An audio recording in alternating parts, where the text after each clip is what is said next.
So we caught the big bad wolf, and now we I had to come over here because Frank had to go to work, and we're with Jeanette Hall, Game Preserve Taxidermy, and she's going to show us how to skin a wolf properly. We got a pro here to show us how it's done.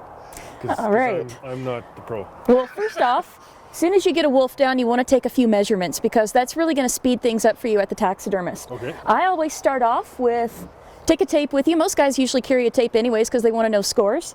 All you got to do is go to this front corner of the eye, go to the tip of the nose. We know that this guy is 6 1/4 inches. That way now if you're going to get a rug done, he knows, okay, this is what size form I need. Right. If you're going to be doing a life size, go from the tip of the nose all the way to the base of the tail and then around the belly and the nose to eye, and that'll give you the 3 measurements that you're going to need for a mount. Okay. So I'm going to show you where to start on this guy. First off, you're going to make a few different cuts. If you look here, you've got a hair pattern. That's where you want to stop. Because for a rug, they've got to open all this up anyways. So we're going to start here and we're going to cut all the way to the anus. Biggest thing is use a very sharp knife. That's going to save you a lot of time. A lot of times too, on an animal that's snared, you're going to find that they've got this big jelly head.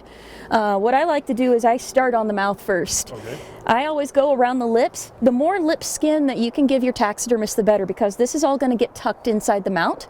If you don't cut enough, a lot of times your taxidermist is going to have trouble getting that tucked in, and as it dries, that skin will start to pull away from the mount, and you're going to end up with an animal that looks like he's smiling. And that's why, is because you didn't save enough skin for your taxidermist. Okay. So I'm going to show you. I'm just going to go right around, and if you want, you can bring the camera over. Yeah, I got it. I'll get closer. If you look inside his mouth, you can see there's actually a line here. And I follow that line, and that's going to kind of show you where to cut. And if you cut right along this line, that's going to give you enough skin through here for your taxidermist to work with, and they can cut it off if they don't need it, but we sure can't make it grow back. Now when you get to your nose here, you can feel the cartilage. I take my knife and I just make a cut just like so. Because you want to save that cartilage, because that's actually going to be used on the mount to rebuild the nose. So you want to make sure you save all that. If you cut real close to the skin and you lose all this cartilage, it's going to make it a little bit more difficult for your taxidermist to reconstruct that. So I like to save as much as I can. Taxidermist, like I said, we can cut it off, but we can't bring it back. It's always nice to bring these to your taxidermist when they're nice and loose. That way, you know, if they are frozen, it's going to take a while for the core temperature to raise enough for you to be able to get the skin off. So I always say get these things as fast as you can to your taxidermist. That way you're not going to have to worry about slippage, because if you have to wait for it to thaw out, the feet and the ears, the face is all going to thaw out a lot faster than the rest of this. So that's going to be what's going to slip on you first. So make sure you get it to your taxidermist while it's still pliable. Now I'm going to start here. This is going to be for a rug, but you can always use this method for a mount as well. It's a lot easier to get your feet out. I start with a cut right along in here, and I actually cut right through the middle of this pad, just like so. That's going to make it way easier for you to get your toe bones out. You've got to get the toe bones out, because if you don't, if the bones are left inside, when they go to the tannery, they will completely slip and they're going to have hairless little toes, and that looks awful on a mount. So you want to make sure you get all the bones out of the feet before sending it off to a taxidermist. There's a neat little hairline on these guys that I like to follow, and you can see it goes right up to the elbow. You're going to follow that. That's your guide, and that lets you know where you're going to skin this out. Now you're going to skin this out for a rug exactly the same as if this were for a life-size mount. You're going to follow the same exact hair patterns. Some guys do like to dorsal them. That's okay, you can do that method too, but for your taxidermist, I think it's a little bit easier if you do the rug mount. A lot of guys, they change their mind about halfway through, so this way, this ensures you don't have to sew the back all the way up, and then you don't end up with that ugly line. There's nothing worse than trying to work on something frozen, and that's when you cut holes. I find that if you bring something in that's frozen, your taxidermist is going to be struggling trying to get the hide off as quickly as possible, because when you've got something that's warming up, that's been frozen, your risk of slippage is so much higher. So I always tell people, please call your taxidermist. Most of us are pretty good about answering our phones or text messages, and if you know something's coming in, we're going to be around to take it in for you. slippage is just losing the fur? Yeah, the fur, it'll just fall out. It'll just come out in sheets. I've seen it sometimes where it starts off with, oh yeah, there's just a few hairs falling out. And then when you get it back from the tannery, it's completely bald. It's just leather without fur. And that's horrible. That's a nightmare because at that point it's ruined. There's really not much you can do. I have seen them where the feet have slipped because it took too long to get everything to thaw out. So then pretty much if the face didn't slip, then all you can do really is just a shoulder mount. And they still look great, but life size are pretty nice too. I'm going to lift this up and kind of stretch it out. And now you can kind of see into this armpit area. And so you're going to make a clean cut from the elbow straight across, and you're going to head over to the other elbow. This is very important. Some guys come way up to the top here. So this is all going to have to get cut off when your rugger is working on this because you're going to have these large flaps that hang off. And you don't want that to happen because once they start having to cut off pieces, your animal's going to shrink up. All right. So now that we've got both that are at the armpits, we're going to cut right down. Like I said, you don't want to go up into this area of the shoulder. You want to come straight across. That way you've got a cut that's going to go when they flatten it out for rug and they go to start doing the stretching and the sewing of the felt. They're not going to have to cut a whole lot off. If you start coming up this area, up past the armpit area, then you're going to find that they are going to start cutting pieces off of your rug to make it more symmetrical. And speaking of symmetrical, you want to make sure that when you're any animal, a bear, a wolf, a cougar, any animal that you're turning into a rug, you want to make sure that it's right down the center of the belly. If you're off just a little bit, and it doesn't take much, what happens is your rugger is going to stretch it out onto a board, and if it's not symmetrical, they cut pieces off. And so now what you're looking at is an animal that's going to shrink in size. So make sure you always go down dead center. Feel for that rib cage, feel where it drops off, and you'll actually feel kind of almost a heart shape. I like to start there because that lets me know that's dead center right there. And then I'll work to the front and then I'll work to the back. Do you know what the worst part is about skinning wolves the next day? Really? You've never had that problem? Wolf farts. Really? Really. Because what I asked my doctor this because I was like concerned. I was like, why is it the next day after you skin out a wolf and you fart? It smells exactly like a wolf. And he says when you're skinning them out, the gases that are leaving the wolf, you inhale them and back out they go. Because yeah, wolf stinks. Yeah, it's horrible. All right, I'm going to actually borrow you for a second. Sure. Nice thing about having friends help you is you can have them hold stuff. All right, so I'm just going to come straight down. I won't cut you, I promise. Okay.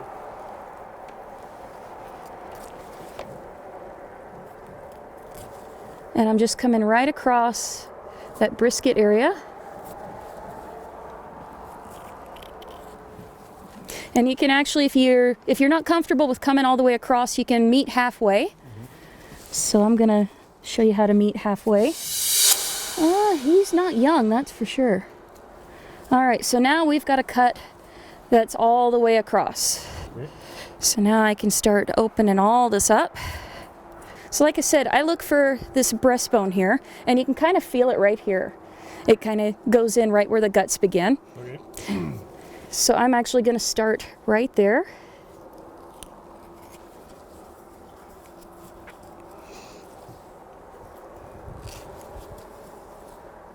And like I said, it's really important to stay dead center. So what I do is, once I meet these two areas, I want to make sure that I line them up exact. And you can kind of see this little hair pattern here, and that you can use that as a guide. That's going to show me stay right in the middle of that.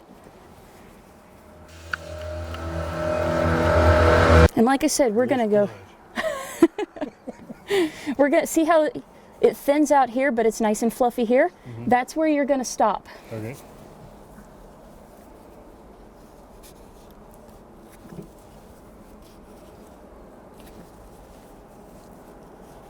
So that's it. You don't want to go any further than that. Okay. Most taxidermists, they're actually going to make a cut to here when they go to put the form on, but it depends on the taxidermist. So you want to make sure that you're not giving them any extra work to have to sew any of this up, just in case they don't want to go that far. So I always say just stop right there. That'll work. All right, so now I like to leave as much of the fat on the carcass as possible. So I try to skin fairly close. That way it's a lot less work for me to do after I get it off the skin. And the same thing that applies to deer and everything else too. Now with wolves that have been snared, you're going to see that they jelly up quite a bit because they're hemorrhaging from being caught in the neck. Right. This area is very easy to cut holes because of that jelly. It's really difficult to see the line. Here you can see, oh yeah, there's a line, that's where I need to cut. But when you get into this, it's difficult to see the line. So definitely be careful as you get into this area. The great part about wolves is they've got really thick hair. So when you go to sew up the holes in them, or your taxidermist sews up the holes, you won't be able to see it like you would on, say, an early season whitetail cape, because the hair is nice and thick and you won't see it. So I usually tell people, take your time, but if you do cut holes, it's not the end of the world. It can be fixed, so. It's amazing how many deer they can take out. I think that's part of the reason why this deer season in 2016 was so difficult, is because their numbers are so high. And unfortunately, a lot of people don't really think about hunting wolves or coyotes. All they want is hunt deer, and that's the problem, that, you know, you can't take from one group and not from the other. You have to take from both, otherwise there's no balance. And I think that's where the problem is there's no balance right now. There's hardly anybody that wants to take care of wolves, so. Well, I tell people, when you work on wolves and coyotes and whatnot, if you have dogs at home, make sure you wear gloves when you're skinning these guys out. They can actually give your dog, if this, say, had a little bit of mange on it, if you're touching it and then you go in the house and you pet your dog, you can give your dog mange. They also have warts inside their mouth sometimes. I've seen it quite common. And if you touch those and you go pet your dog, or you let your dog sniff it, what's going to happen is now your dog is going to get the warts, and it's pretty nasty stuff for them. So I always say wear gloves, and that way, you know, if you go in and you're working on your own pets or petting them and whatever, you're not going to transmit any of the diseases that these guys carry. All right, so now as we're coming to this area of the animal, if you are planning on doing a life-size mount, you want to make sure you don't cut some things in half. As we're getting close to the genitals on this male wolf, you want to make sure to actually, if this is not for a rug, if this is for a life size, you're actually going to move over and you're going to go alongside the penis and the testicles as you make your way to the anus. Very important, because there's nothing worse than having a life-size mount that is missing parts. So even if you do cut off along the side, we'll be able to recreate that. But if you do go down the middle, sometimes it's a little bit more difficult to try to get that put back together. So I always tell people, if it's for a rug, go down the middle of it. If it's for a life size, go along the side. Now this is the fun part. You don't want to pop this. No. This is the worst smelling thing on the planet. So what I like to do is I take the fur and I kind of lift it up a bit. And then I can take my blade and slide it underneath. And then I'm not going to cut into the guts.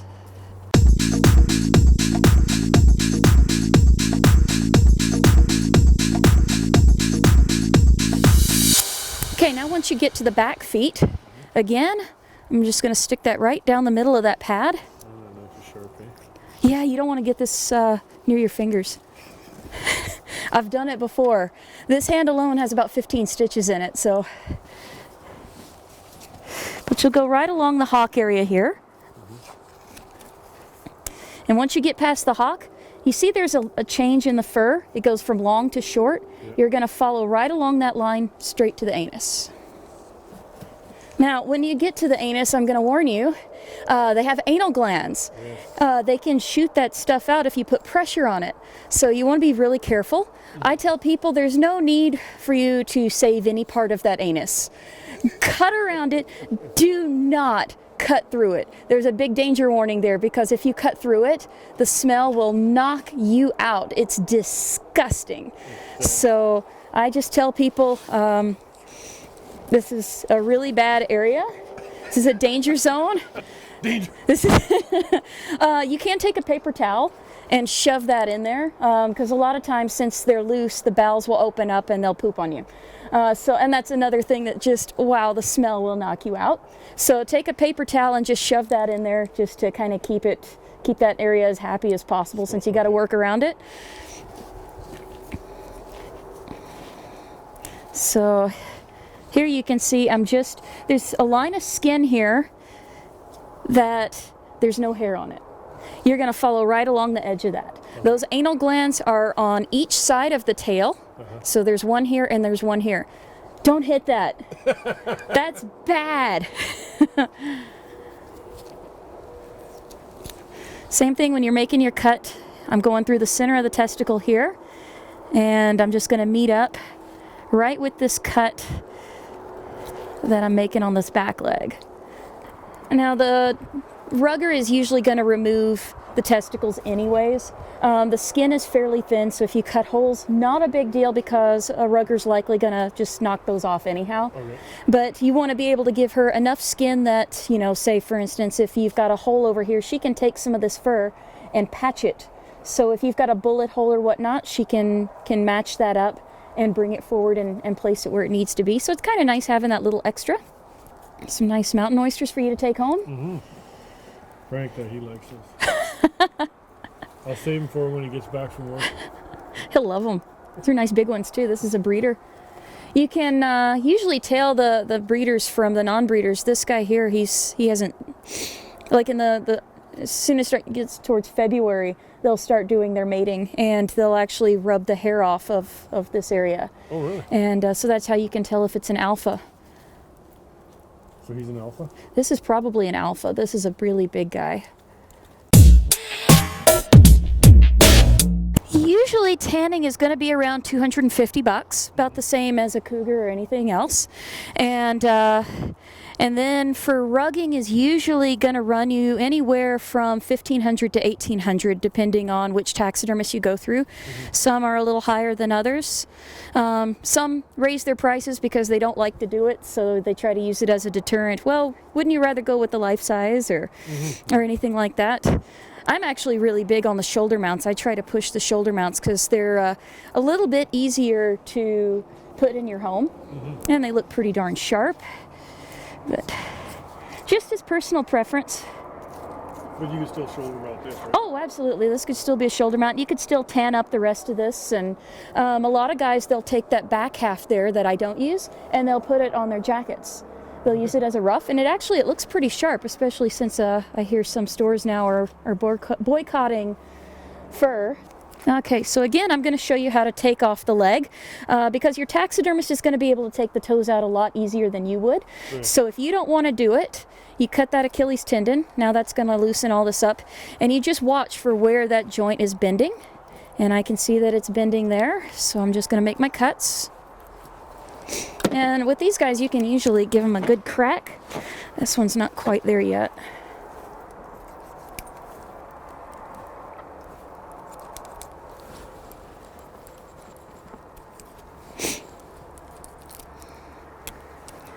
I got a brand new knife for Christmas. I should be using it.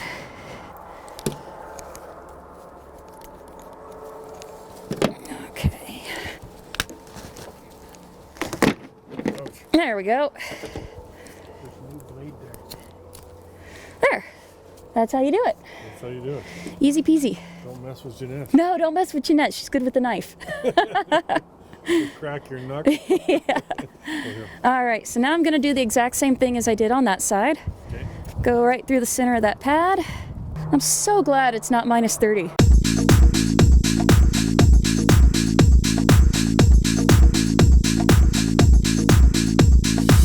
Maybe a little bit of fat, but not much.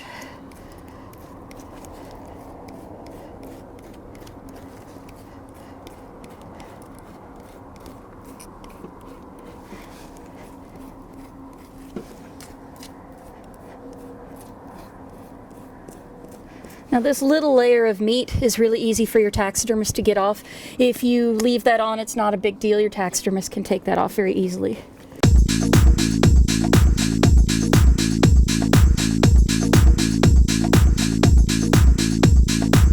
All right, so now I have worked up to the back of the head. A lot of guys, it's kind of scary for them to work on the head because they're not exactly sure where to make the cuts. So if you're not too sure about doing this yourself, cut it off at the base of the neck, and you can kind of feel there's a little indentation there where the back of the head is and then the neck starts. Just cut right into that.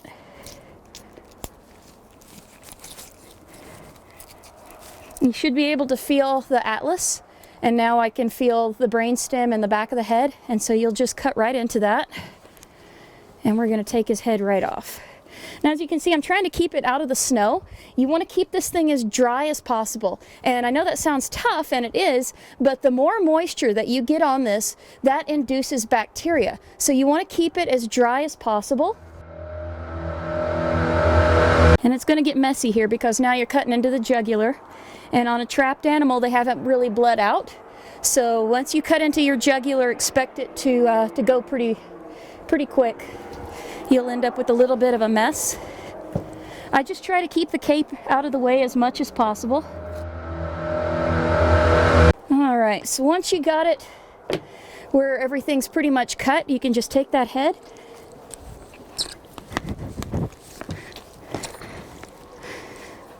and twist it off. But just make sure you've got everything cut all the way through, or you're going to be twisting for a while.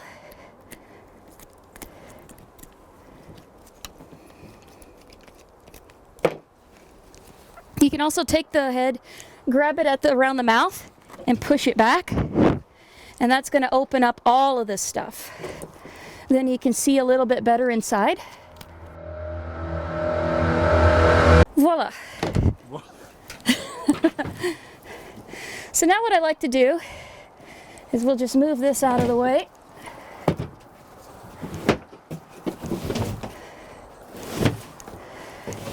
And you probably don't want to wear your Christian Dior because you might get a little messy. Just saying. Yeah. So I know this is a little bit graphic looking, but this is the back of the head. You'll be able to see the line where the top of the head is. So you just follow that line. Now this is for advanced. If you don't know what you're doing, do not attempt this. You can wreck this really easily. You'll be able to feel the ear butts. If you're not quite sure what you're feeling, find the ear, top it back around. There's the ear right there. So you want to make sure you save that ear cartilage. Very important, because if you cut that off, you're actually going to wreck your mount.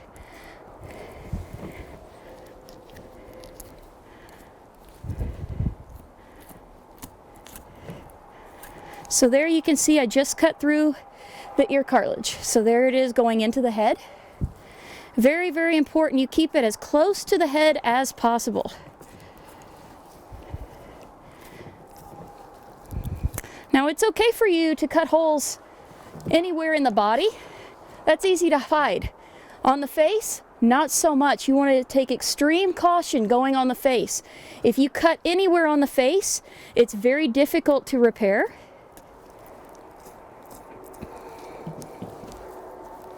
And that's why I usually tell people just either bring the whole carcass in for me to use or cut it off right out at the base of the head.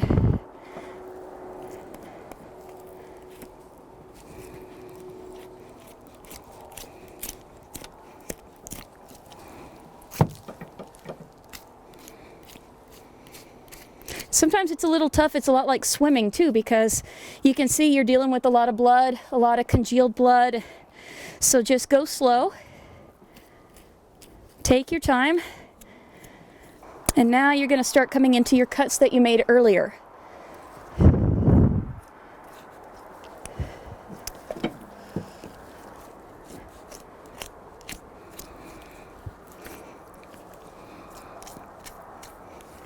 Be very, very careful around the eyes.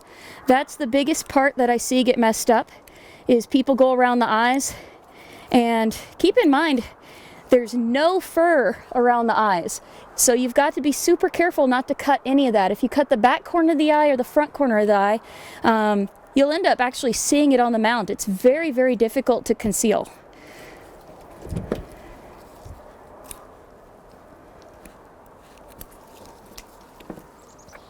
And if you find that you're having trouble going around the eyes, I always tell people, find your eye opening, stick your finger right inside of it, and look for your finger. You're not going to want to cut your finger, so that's a good way to make sure that you don't cut through that eye. And save lots and lots of skin. So there you can see, there's my finger. And I've got lots and lots of eyelid skin here. And that is how you skin a wolf.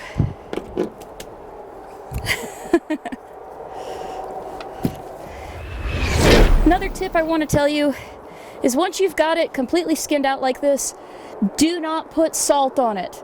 I find that is one of the biggest mistakes that a lot of guys make, is they think, well, I'll preserve it now and I'll put salt on it and I'll put it in the freezer and take it to my taxidermist.